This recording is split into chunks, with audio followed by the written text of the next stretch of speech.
Fun ఎమోషన్స్తో triangle love స్టోరీగా రూపొందిన single చిత్రం box office దగ్గర కలెక్షన్ల రూపంలో దూసుకెళ్తోంది. శ్రీ విష్ణు, వెన్నెల కిషోర్, కేతికా శర్మ, ఇవానా తదితరులు నటించిన ఈ సినిమా సినీ విమర్శకులు, సాధారణ ప్రేక్షకుల నుంచి పాజిటివ్ టాక్ సొంతం చేసుకుంది. గీతార్ట్స్ బ్యానర్పై ప్రముఖ నిర్మాత అల్లు అరవింద్ నిర్మాణ సారథ్యంలో రూపొందింది. ఈ సినిమా కార్తీక్ రాజు దర్శకత్వం వహించారు. విద్యా కోపినీడు, భానుప్రతాప్, రియాజ్ చౌదరి నిర్మాతలుగా చేశారు. మే 9వ తేదీన ప్రపంచవ్యాప్తంగా రిలీజ్ అయింది ఈ సినిమా. ఒకసారి వసూళ్లు చూద్దాం. ఈ సినిమాకి 15 కోట్ల రూపాయల బడ్జెట్తో నిర్మాణం అయింది. ఈ సినిమా ప్రీ రిలీజ్ బిజినెస్ 7 కోట్లుగా వాల్యూ కట్టారు. ఈ చిత్రాన్ని సుమారు తెలుగు స్టేట్స్లో 400 స్క్రీన్లు, ప్రపంచవ్యాప్తంగా 700 స్క్రీన్లలో రిలీజ్ చేశారు. 7.5 కోట్ల షేర్ కలెక్షన్ టార్గెట్తో బాక్సాఫీస్ జర్నీ స్టార్ట్ చేసింది.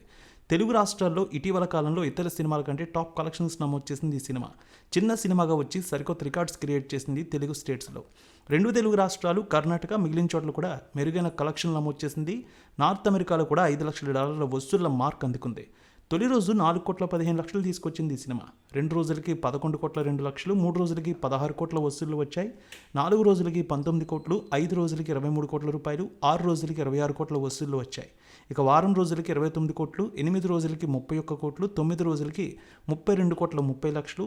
ఇక 10 రోజులకి ఈ సినిమా వసూళ్లు దాదాపు 35 కోట్ల రూపాయల వరకు చేరవచ్చు అంటున్నారు అనలిస్టులు.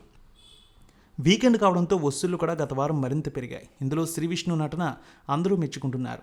అంతేకాదు, విష్ణు కామెడీ టైమింగ్, డైలాగ్స్ అదిరిపోయాయి. వెన్నెల కిషోర్తో కలిసి పండించిన కామెడీ ప్రేక్షకులను కడుపుబ్బా నవ్వించిందంటున్నారు.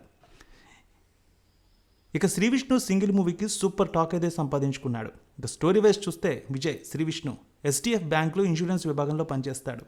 అదే బ్యాంకులో పనిచేసే తన మిత్రుడు అరవింద్, వెన్నెల కిషోర్ ఒక అమ్మాయిని ప్రేమించి పెళ్లి చేసుకునే ప్రయత్నాల్లో ఉంటాడు. ఈ విషయంలో అరవింద్కు సహాయం చేస్తూ ఉండగా మెట్రోలో పూర్వ, కేతికా శర్మను చూసి మనసు పారేసుకుంటాడు విజయ్. ఓ కారు షోరూంలో పనిచేసామని ఎలాగైనా తన ప్రేమలో పడేయాలన్న ఆలోచనతో ఓ ప్రణాళిక రచిస్తాడు. అది బెడిసి కొడుతుంది. ఈ క్రమంలో డాన్సర్ హరిణి, ఇవానా తన జీవితంలోకి వస్తుంది.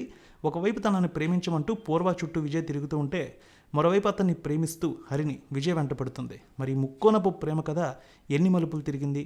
ఆఖరికి పూర్వని విజయ్ ప్రేమలో పడేసాడా, లేక అతన్ని హరిణి ప్రేమలో పడేసిందా? ఊహలకు అందని విధంగా ఏదైనా జరిగిందన్నది వెండితెరపై చూడాల్సిన స్టోరీ.